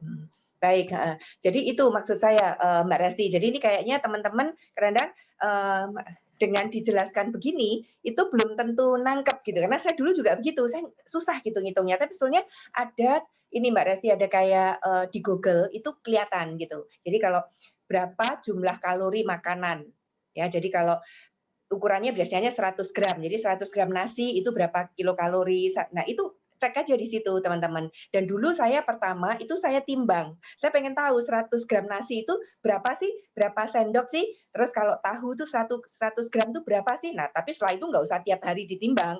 Nanti kayak orang gila gitu. Masa setiap makan ditimbang. Tapi at least kita tahu. Oh jadi kalau dada itu segini nih, ini kalau tempe itu segini dan seterusnya. Oke, saya lanjutkan ya. Jadi rekapan yang saya terima ya Mbak Resti ya. Jadi sekarang mengenai itu tadi kalori masuk. Nah, itu yang perlu kita mengerti. Nanti lihat di Google. Jadi nasi itu berapa bla bla bla ya. Lalu kalori keluar. Nah, kalori keluar ini tadi di catatan saya. Ini penting banget karena kita kan harus mengeluarkan banyak kalori kan. Nah, gimana? Tadi ada 3 hal dari basal metabolic rate. BMR, ya, BMR. Itu perannya 60-75%. Nah, 20%-nya dari physical activity. Itu bisa dari EAT atau NEAT, eat atau need. Lalu 10%-nya ternyata dari thermic effect of food. Ya, jadi cara memilih makanan. Protein tinggi berarti kalori yang dibakar lebih banyak. Begitu ya Mbak Resti. Nah, sekarang pertanyaannya, gimana caranya meningkatkan BMR? Ya, karena dia perannya 60-75%. Ya, jadi seandainya Anda nggak olahraga, contohnya nih, tapi kalau BMR-nya tinggi, itu nggak gampang gemuk. Orang yang BMR-nya tinggi, metabolismenya bagus, itu nggak gampang gemuk. Nah, tiap orang kan beda. Nah, saya juga ingin malam ini, teman-teman PR, ngitung BMR. Memang BMR ini bisa pakai Karadascan, ya nggak usah ngitung. Tapi ini tadi udah dikasih rumusnya sama Mbak Resti, udah saya catat ini. Ya, ini saya udah ngitung nih. Nanti sebentar lagi kita ngitung ya. Harus ngerti teman-teman. Kalau nggak ngerti nanti akhirnya karena banyak orang, saya pun beberapa kali ikut training body key itu ya ngerti tapi nggak dipraktekin, nggak ada efek gitu. Ya oke. Jadi yang penting kita harus belajar gimana meningkatkan BMR karena BMR itu perannya 60-75%. Kalau metabolisme kita baik, ya walaupun kita nggak terlalu banyak olahraga, itu bakar kalorinya banyak. Oke, cara meningkatkan BMR tadi udah dijelaskan oleh Mbak Resti. 1, kebiasaan makan. 2, pola tidur. 3, pola aktivitas. Benar ya Mbak Resti, itu ada semua di slide. Jadi nanti slide itu silahkan saya akan kirim ke grup. Jadi semua teman-teman harus mengulangi apa yang dijelaskan Mbak Resti Ragi melalui slide yang nanti saya kirimkan. Ya, itu supaya ngelontok benar. Terus hitungan tadi harus dihitung.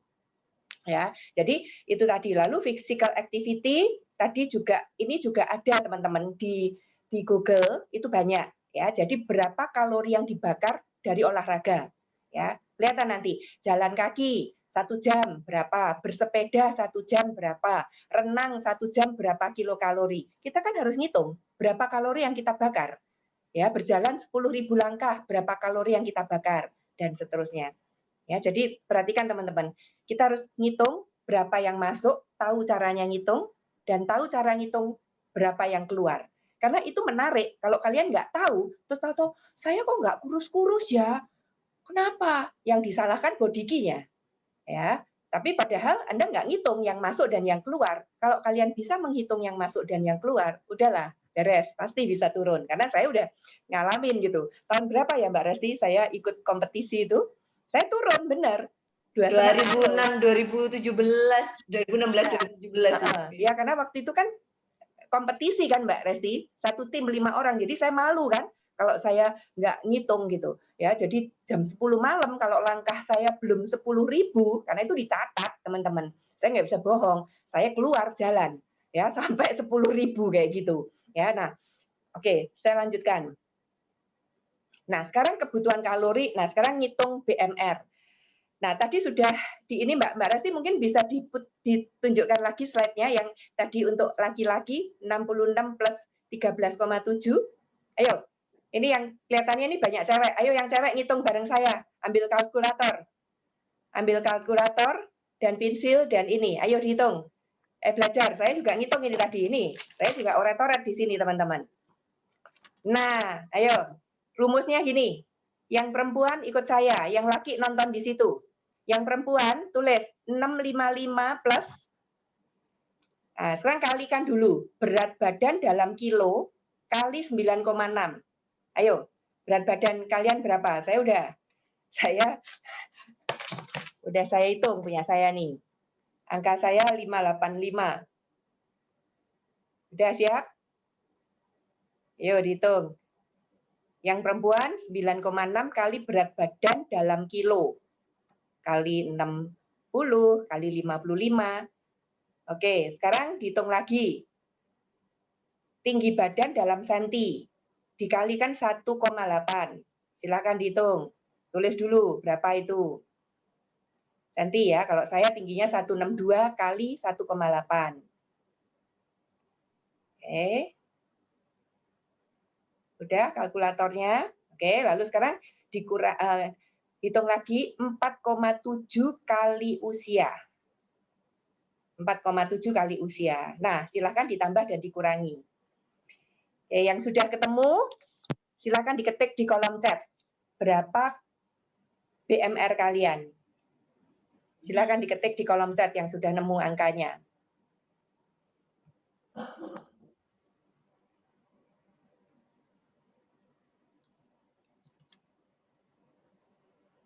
Saya 1.240. Ayo, saya tunggu yang lain.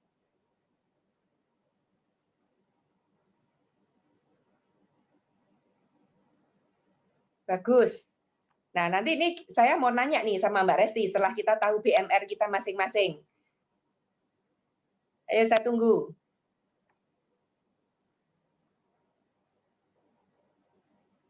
Pakai kalkulator ya teman-teman, karena perkaliannya 9 kali 9,6, 1,8. Pakai kalkulator aja. Kalau nggak ada kalkulator, di handphone itu ada kalkulator. Lalu ditulis satu-satu di kertas. 9,6 kali berat badan dalam kilo, tulis dulu. 1,8 kali tinggi badan dalam sentimeter, tulis dulu gitu. Jadi cepat nanti ngitungnya. Wow. 220. Ya, wanita kelihatannya rata-rata 1220 ya, Mbak Resti ya.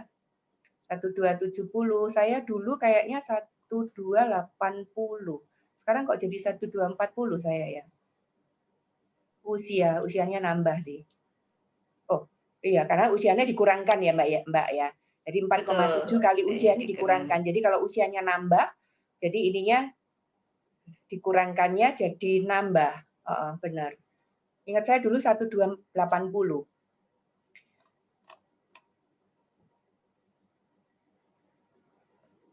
Baik, cukup ya Mbak Resti ya. Nah, ini udah cukup banyak. Nah, sekarang pertanyaan saya Mbak Resti. Kalau saya tadi kan 1240. Nah, kalau dihitung saya kebutuhan itu 1240 adalah BMR yang minimal dibutuhkan oleh tubuh saya walaupun saya tidur. Benar nggak Mbak Resti? Saya nggak boleh masuk di bawah 1240.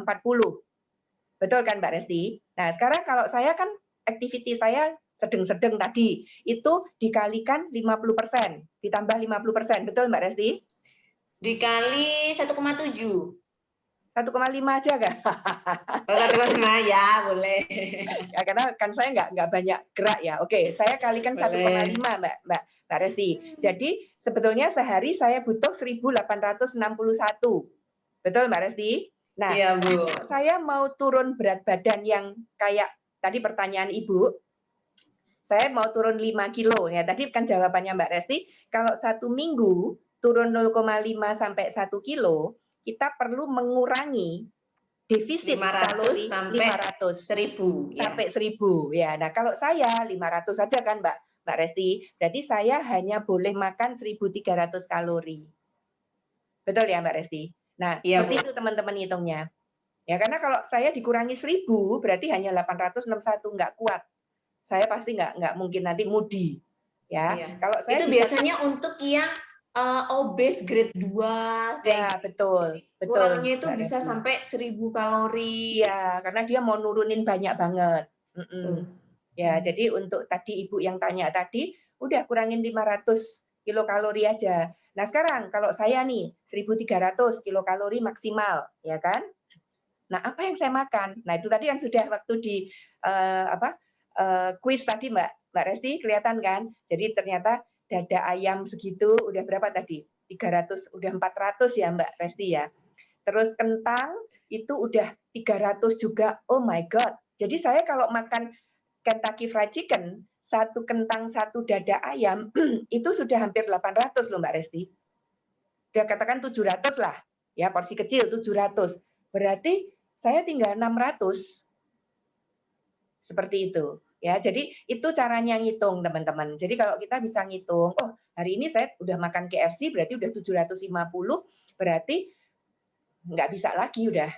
Ya, jadi harus sayur sama high protein. Karena high protein itu satu shake, 2 scoop itu hanya 80 kilokalori kalau nggak salah ya Mbak Resti. Betul, all plan ya. Gitu. Jadi kalau masih nanti malam masih makan lagi, waduh pasti over. Gitu. Ya, jadi itu kira-kira yang saya ingin teman-teman tangkap dari hari ini punya training.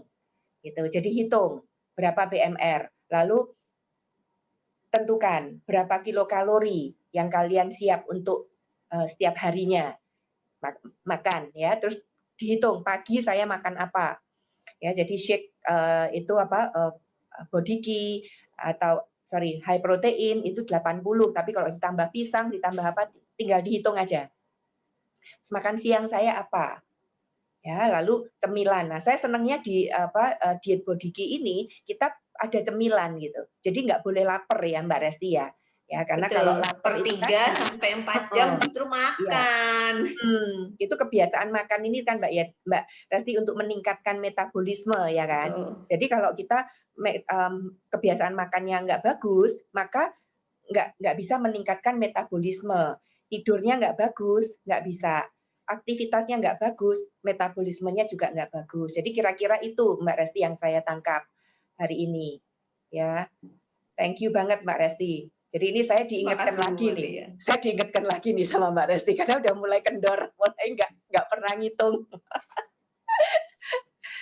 Siap Bu, siap. Mungkin ada pertanyaan teman-teman? Waktunya masih ada 5 menit. Masih ada, sorry salah booking. Nggak apa-apa Bu Dewi.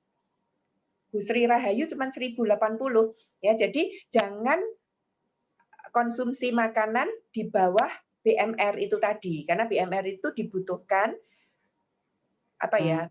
Minimal untuk tubuh kita bisa organ-organ tubuh kita bekerja. Nanti kalau kurang dari situ ya kita jadi kurang gizi nanti. Ya. Kalau mentok mau kurang, itu biasanya kan ada ya Bu ya, ada yang tawar gitu. Kalaupun mentok mau kurang itu 20% aja, tidak dianjurkan lebih dari itu. Oh boleh ya, 20% di bawah BMR. Ya, kalaupun mau konsumsi lebih di atas, itu pun juga 20%. Jadi 10-20% itu adalah biasanya angka toleransinya. Makanya kalau wah aku kebanyakan kayak cerita tadi, wah saya kebanyakan nih harusnya 1.200 makannya 1.400 gitu ya. Tenang dulu, kita lihat dulu komposisinya apa. Begitu juga pada saat kita kekurangan. Mbak Resti, saya masih kurang 150 kalori nih. Saya makan kentang aja ya, atau makan donat. Biasanya orang tuh menggenapi kalori dengan makan donat. Itu saya banyak orang yang konsul. Ya kan cepet Mbak Resti, udah jam segini mau makan apa ya udah beli donat. Oke, secara pemenuhan kalori penuh, tapi secara gizi gitu, itu kan akhirnya nambah karbo lagi, nambah lemak lagi. Jadi kita masih ada spare toleransi 10-20. Tapi kalau lebih dari itu kan berarti program dietnya kalau turun juga metabolismenya kacau. Terlalu banyak, ya kan nggak jadi diet kalau toleransinya juga. Iya. Baik. Oke, teman-teman, masih ada pertanyaan? Kalau nggak ada, kita tutup ya, Bu Adi ya. Ada satu dari Bu Lili nih. Silakan. Yang ikan dikukus dengan ikan di air fryer, kalorinya besar mana? Dengan bumbu yang sama, misalkan bawang dan garam. Oke, secara umum apabila di situ tidak ada proses penambahan lemak, maka kalorinya adalah mirip atau bisa dikatakan ya sama gitu ya. Yang satu dikukus gitu kan menggunakan panas dari uap, yang satu di air fryer juga menggunakan panas gitu ya. Jadi secara umum kalorinya tidak akan berbeda banyak sih sebenarnya karena tidak ada penambahan lemak atau minyak dalam proses memasaknya. Kalaupun pakai air fryer kasih minyak biar nggak lengket itu pun sebenarnya juga nggak banyak sih, makanya banyak yang akhirnya beralih ke proses pengolahan menggunakan air fryer gitu karena bisa mendapatkan crunchy-nya juga oke gitu ya, tapi dia nggak ada lemak yang berlebih gitu. Oke, udah terjawab Bu Lili ya. Udah Bu Maria, ini di kolom chat sudah selesai semua. Sudah selesai. Oke, thank you banget Mbak Resti. Ya, kita tunggu training sesi 2-nya ya Mbak Resti ya. Siap Bu, nanti kita atur kembali untuk sesi kedua. Oke, terima kasih banget Mbak Resti waktunya. Terima kasih Bu Maria. Thank you Mbak Resti, thank you Bu Maria, thank you Bu Ani, Bu Adi. Thank you Bu Adi. Semoga bermanfaat. Semoga bermanfaat. Nanti kalau kalian udah paham semuanya, kita bikin ini ya, bikin challenge ya Mbak Resti ya. Kita bikin komunitas, kita bikin challenge ya. Siapa yang mau ikut program Body Key dengan target yaitu tadi 0,5 kilo sampai 1 kilo per minggu. Ayo, seru ini. Siap Bu. Siap ya Mbak Resti. Siap pandu kita ya. Jadi peserta ini nanti Mbak Resti bantu kita. Oke, terima kasih. Selamat malam. Terima kasih Bapak Ibu semua. Salam sehat. Salam sehat. Terima kasih. Terima kasih Mbak Resti.